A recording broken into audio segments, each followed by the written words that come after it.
I have a student with hearing loss in my classroom. Now what? Okay, welcome back. We hope you had a nice break after viewing part 1 of this video. We're jumping into part 2 of I have a student with hearing loss in my classroom. Now what? And I'm here with Julie Gudick, teacher of the deaf and hard of hearing, and I'm Linda Calwhite. I'm a school audiologist, and we both live in northern Minnesota and work in the schools.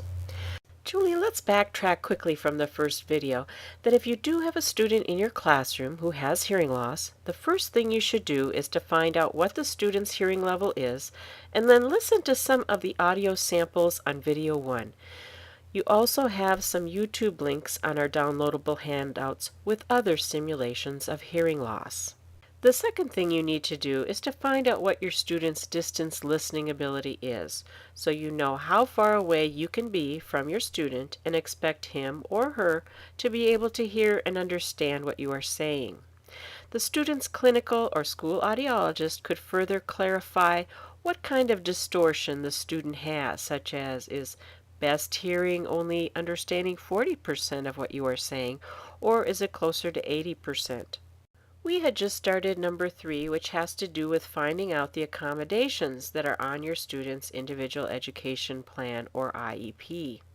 This could, for example, include the use of a personal FM system, which we did talk about in part 1 of this video. We will now continue to discuss some of the accommodations that you may or may not be familiar with that are typically seen with deaf hard of hearing students. Julie, in the first video you mentioned some of our students might need to use an ASL interpreter or Q transliterator. What is the difference between these two communication specialists? To understand the difference between the ASL interpreter and Q transliterator, we first need to understand the difference between the two communication modes. ASL stands for American Sign Language.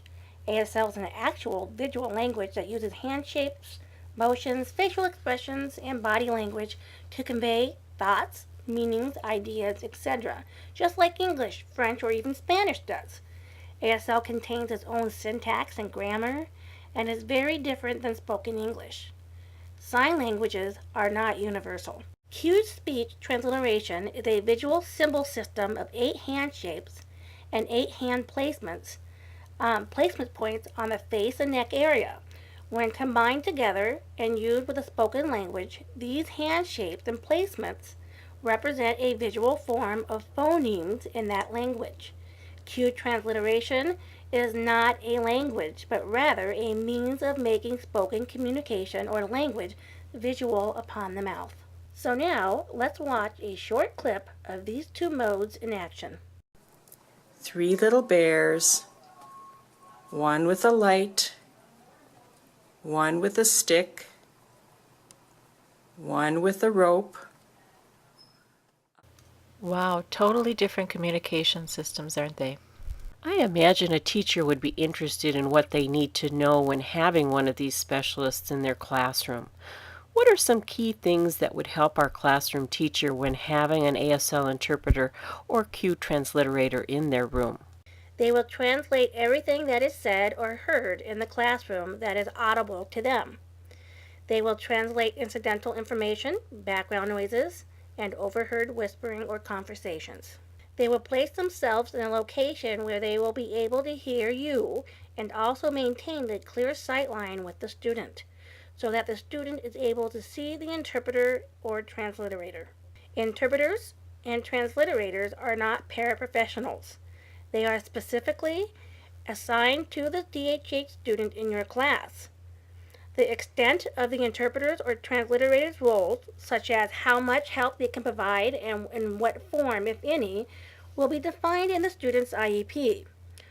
For the most part, they are there to facilitate communication between you, the students, and the DHH student. When speaking to the student with hearing loss, remember to address the student directly by looking at him or her. Don't look at the interpreter and say, "Tell him," "Tell her." Also, the student may choose not to respond using his or her own voice, if they are able to speak. If not, the interpreter or transliterator will voice for him or her. It is important to know that with interpreting or transliterating, there is always a delay in the process and receiving of the information. Please allow the student time to process the information before answering. Teachers often have concerns about having an additional adult body in the classroom, especially when it's someone they may not know. Please don't worry about the interpreter or the transliterator critiquing your teaching. They are just thrilled to be in your classroom and helping out their student. Teachers often wonder if they are talking too fast and will ask the interpreter or the transliterator, "Am I talking too fast?" Don't worry about that. If you are, the interpreter or transliterator will let you know when you are. If they missed information or does not understand what was said, they will also let you know. Interpreters and transliterators are bound by a code of ethics that includes confidentiality. They will not share personal information about the students with you, and they will not share personal details about what goes on in your classroom. Like teachers and other educational staff, interpreters and transliterators are obligated to intervene when situations are deemed unsafe. So if you do have one of these people assigned to your student's IEP, then your student must really have a hard time getting information just from hearing. Linda, you got it right on the nose. If the interpreter or transliterator is in your classroom, they are there to help with communication and have specialized training and certification. The DHA teacher who serves the student will meet with the classroom teacher and go through the specific parameters as well as to where the person needs to stand, what the code of ethics are, and so on. It is nothing for the classroom teacher to be nervous about. Julie, you've really put a lot of classroom teachers at ease with your information. It really sounds like fun to have an interpreter or transliterator in the classroom. Okay, we've hit on a few accommodations which could be on the student's IEP or individual education plan, such as a personal FM system, an ASL interpreter, a acute speech transliterator. Julie, we do have a huge list on our handouts of other accommodations, but why don't you tell us a few of the key ones and then the viewer can read the rest on their handouts. Preferential seating. Seating the student in a location where he or she will be able to maximize their hearing abilities, at the same time be able to receive spoken information from the teacher as well as their peers around them is very important.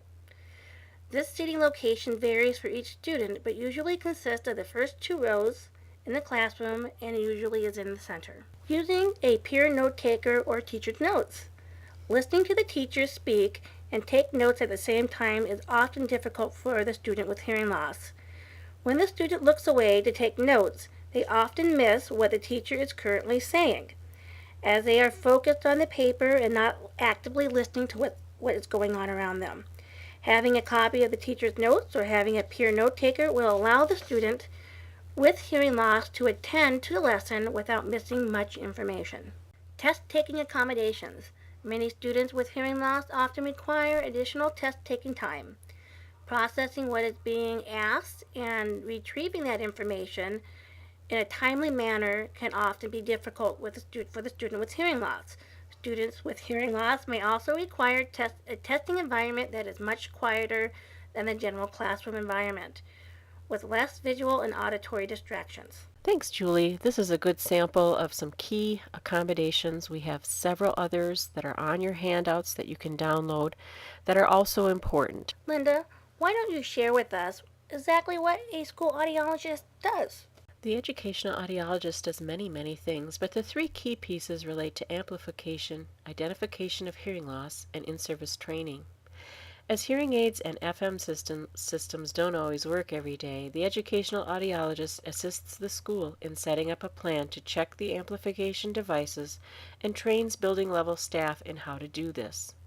The educational audiologist provides services to the school-owned devices, assuring they are programmed to match the student's hearing loss levels. You wouldn't want to wear someone else's glasses with a different prescription. The same goes with personal FMs that are on a student's IEP. They need programming, servicing, and troubleshooting to make sure our students are using their hearing to the best of their abilities and that they have the auditory access in our classrooms like the rest of the students in your classroom. The second key piece to the educational audiologist position is to identify students who have hearing loss. We are mandated to do child find, as this is part of the IDEA federal special ed law. This is because even today, some students are misdiagnosed with autism, developmental disabilities, and learning disabilities when they actually have an invisible hearing loss and need hearing-related services, which can include amplification and services from a deaf hard of hearing teacher. The nurse in the schools can do hearing screenings on students who are easy to test, but our school nurses refer those who require more comprehensive or non-typical testing procedures to the audiologist. Audiologists are trained to test newborns, toddlers, and also those who don't allow headphones on their ears, such as children who are older with developmental disabilities or autism. While newborn hearing screening has identified many babies with hearing loss, there are those that develop hearing loss after birth, and so whenever a student is not learning as we would expect, hearing loss should be ruled out during our special education evaluation process. Please refer to the handouts for other things that are typical to the school audiologist. Julie, please tell us what a teacher of the deaf and hard of hearing typically does. Most teachers for the deaf and hard of hearing are certified to teach or work with students from ages birth to 21.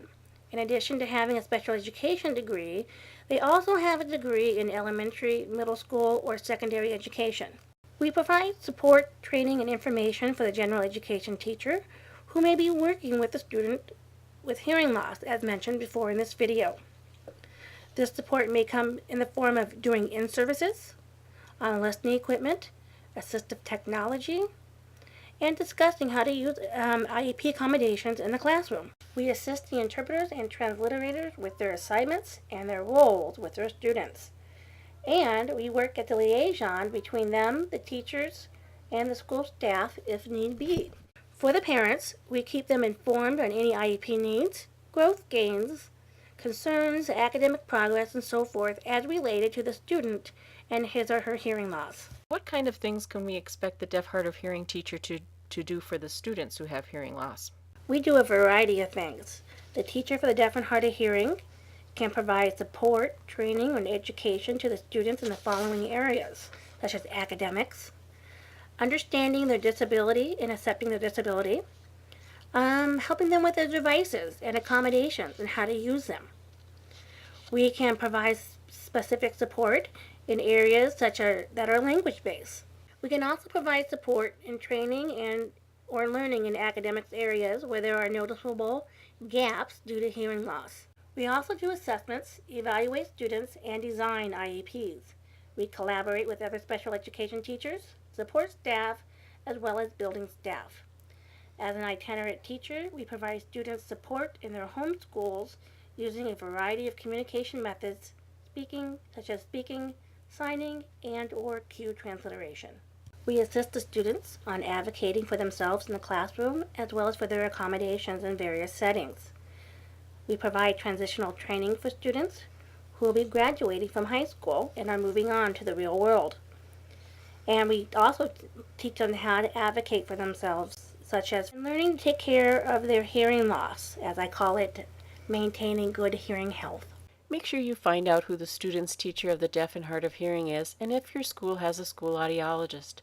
These professionals provide services that are on your student's IEP. They will be able to answer specific questions you have about your student, as the purpose of this video and handouts that you have downloaded cover more generalized information.